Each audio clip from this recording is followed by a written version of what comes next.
Everyone ಇದು ಅಮಾವಾಸ್ಯೆ ಎಲ್ಲೋಗು, ಅದಕ್ಕೆ ಅಪ್ಪ ಕಾಡಿ ತೊಳಿತಾ ಇದ್ರು, ನೀರಿಲ್ಲ ಅಂತಂದ್ಬಿಟ್ಟು ಬಕೆಟಲ್ಲಿ ತಂದು ತೊಳಿತಾ ಇದ್ರು. ಸೊ ಆಮೇಲೆ ನಮ್ಮಮ್ಮ ಅಮಾವಾಸ್ಯೆ ಆಗಿರಿಂದ ಎಲ್ಲ ದೇವರು ತೆಗೆದು ಕ್ಲೀನ್ ಮಾಡ್ಕೊತಾ ಇದ್ರು. ಆಮೇಲೆ ನಮ್ಮಮ್ಮ ನಂಗೆ ಅಮಾವಾಸ್ಯೆ ಆಗಿರಿಂದ ಸ್ವೀಟ್ ಮಾಡು ಅಂತ ಅಂದರು. ನಾನು ಕ್ಯಾರೆಟ್ ನೋಡಿ ಹಲ್ವಾ ಮಾಡೋಣ ಅಂತ ಅಂದ್ಕೊಂಡು ಕ್ಯಾರೆಟ್ನ ತುರಿತಾ ಇದ್ದೆ. ವೆರಿ ವೆರಿ ಬೋರಿಂಗ್ ಕೆಲಸ ಇದು, ಆದರೂ ಮಾಡ್ತಾ ಇದ್ದೆ. ನೀವೇ ನೋಡ್ಬೋದು ಎಷ್ಟೊಂದು ಫಾಸ್ಟ್ ಫಾರ್ವರ್ಡಲ್ಲಿ ಇಟ್ಟರು ತುಂಬ ಕ್ಯಾರೆಟ್ಸ್ ಇತ್ತು. ಅಂದರೆ ಒಂದು 10 ಕ್ಯಾರೆಟ್ ಇತ್ತು ಅನಿಸುತ್ತೆ. ಅಷ್ಟು ಕ್ಯಾರೆಟ್ನು ತುರಿದು ರೆಡಿ ಮಾಡಿಕೊಂಡೆ. ಅದಾದಮೇಲೆ ಕ್ಯಾರೆಟ್ ಹಲ್ವಾ ಮಾಡೋದು ಹೇಗೆ ಅಂತ ಒಂದು ಸ್ವಲ್ಪ ನೋಡಿಕೊಂಡು ಅಮ್ಮನ ಹತ್ರ ಕೇಳಿಕೊಂಡು ಸ್ಟಾರ್ಟ್ ಮಾಡಿದೆ. ಫಸ್ಟು ಎಲ್ಲ ಡ್ರೈ ಫ್ರೂಟ್ಸ್ನೆಲ್ಲ ಕಟ್ ಮಾಡಿ ಇಟ್ಕೊಂಡು ಸ್ವಲ್ಪ ತುಪ್ಪ ಹಾಕಿ ಆ ಡ್ರೈ ಫ್ರೂಟ್ಸ್ನೆಲ್ಲ ಅದ್ರ ಒಳಗಡೆ ಹಾಕಿ ಫ್ರೈ ಮಾಡಿಕೊಂಡೆ. ಅದಕ್ಕೆ ಮತ್ತೆ ವಾಪಸ್ ಯಾರು ತೆಗಿತಾರೆ ಅಂದ್ಬಿಟ್ಟು ಅದಕ್ಕೆ ಕ್ಯಾರೆಟು ಹಾಕ್ಬಿಟ್ಟೆ.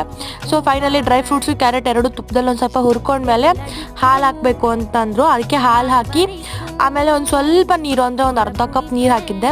ಹಾಕಿ ಅದನ್ನು ಬಾಯಿ ಮುಚ್ಚಿಬಿಟ್ಟು ಅದನ್ನು ಕುದಿಯೋಕ್ಕಿಟ್ಟಿದ್ದೆ. ಒಂದೇನಿಲ್ಲ